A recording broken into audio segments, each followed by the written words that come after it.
Hello everybody, welcome to Hot Rod's Woodshed. Well, today I'm working on my 57 Chevy, and more specifically I'm going to install a Retrosound radio in my 57 Chevy. There's a few videos online that are pretty thorough about this process.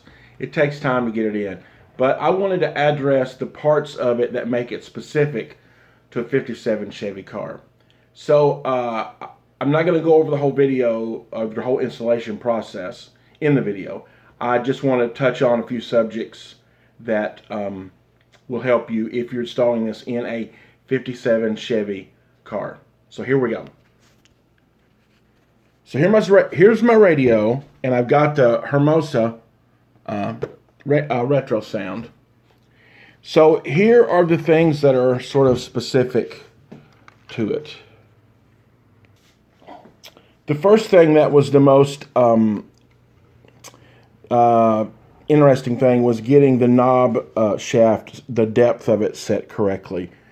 And here's what I've discovered. To help you get this right the first time so you don't have multiple tries, here's what I've discovered. If you put the nuts on the back of the shaft right here and just almost screw them all the way up, almost tight, right there, come on, focus, there we go, then you'll be at about the right depth. So the way that equates is if you put your, first off, let me back up and say, like the spacing of the knobs, you don't really have to measure your dash because you have this trim bezel, and if you'll notice, it has the spacing of the knobs already on it, so you just have to follow that. In my case, I used a socket to tighten the nuts, and the socket fit right in those perfect, and that lined up the shaft. So wherever that hit, when I put that on there, wherever those hit, that's where the shafts went. So that makes it pretty easy because you don't have to measure that, because this trim plate sets the pace for you. Okay, now back to what I was saying earlier. Before you put the bezel on here, what I determined was a good depth. If you put your tape measure on the face of the bracket there and you measure out, trying to give you a good perspective of this, the front of that shaft should be right on 2 inches to the front of the shaft right there. According to my measurement, I've got 2 inches on both sides right there, and that is a nice depth because what it does is after this trim goes on there, hold on a minute. So after this trim goes on there, you have your knobs right here. So it's important that the depth of this knob fit that trim. You don't really want it all the way in there because then you can't reach it, you know. So if you get that depth set on it, to me, it has that knob projecting out about as far out as I can get it and it not be showing the threads on the shaft. That way it's easy to get my fingers on this right here than to turn it without it being buried too deep in the bezel there. So that's what I determined. 2 inches from the face out to the tip of the shaft on both of them. And the other thing was, in the package of parts and things, you get these plastic washers. You get several washers and things here, but you'll get 2 of these right here, which I actually found no use for in this kit. And you get 2 of these right here, which are, about an 1/8 inch thick, probably. And they're about 1 inch and 5/8 in diameter when you get them. And clearly then they fit on there. So what I determined was that I needed these to put on here first, because the dash, if you remember, then the dash has a flat spot in the metal, but then the outer portions of the dash metal is at an angle. So what happens is, if you install this radio without a spacer in there, the top of this bracket is going to hit on the dash, and it won't lay flat against the vertical part of the nut attachment. So you need some sort of spacer in there to give it room to push the radio back, just a little bit back, so that it has room then to clear that weird dash metal shape there. So what I figured out was take these 1 5/8 spacers here, and you need to grind them down somehow till they're pretty close to 1 inch and 5/16, 1.25 inches.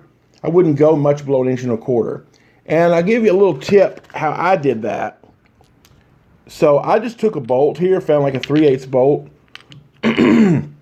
stuck it in there, took a random nut right here and slid it over and put it on my belt sander or grinder and spin that, and this allows that part then to spin while it sands off or grinds off the outer portion of that, taking it down to 1 inch and 5/16.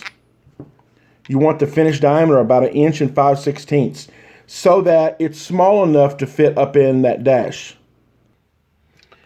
You want it so it is small enough to fit up in behind that little pocket right there. So it would, if you put this on the back side, it would align it like with that. So when I put this back there, it fits up, the top of it fits up tight right up in this curvature here, and it allows for that hole to line up there. So that's the weird part about this kind of dash. With this metal shaped like this, you got to push that radio back so you can clear that hump right there. So I can't get my camera back in there, but anyway, you get the picture. So, but you're gonna have to grind this down. You're gonna have to grind that down to about 1 inch and 5/16 so it will fit in there, right there. So then after you grind that down, then just slide these on there. I'd slide, let me see. I would slide the trim on, the trim bezel on at that point. Trying hard to do this one-handed. I would slide the trim bezel on and then slide these on after the fact. And so that will push you back. That will push all of this part right here back far enough back that it will clear the metal in that dash, and then your radio then will mount nice, and it will be projected out so that the trim fits it like that right there. I wanted my radio to project out from the trim the maximum amount, right there is how it would be in the car, so you can see how the buttons are projected out enough that I can easily reach them, and it doesn't look strange and weird. It looks like it fits. So anyway, you can use whatever spacer you want to use, but these are included in the kit, and they fit just right, and you might as well use them. But you'll have to grind them down, or they'll not work. Anyway, other than that, I don't see anything unusual about it. Make sure that you put the logo and the sticker parts up, toward facing up. Otherwise, your radio won't work properly because of the knobs and all that sort of thing. Anyway, don't think there's anything else I can think of to tell you. So maybe that'll sum it up. I'm interested in seeing how this kit operates. It looks good. It looks solid. I'm happy with it. It is some work assembling it. It's not going to slide in the dash instantly. It's going to take a little work to get it in there, but I think it'll be worth it, really, for sure. But anyway, Hot Rods Woodshed, leave comments, questions, anything you have that I could help you with. I'd be happy to do so. Peace out. Y'all have a good day.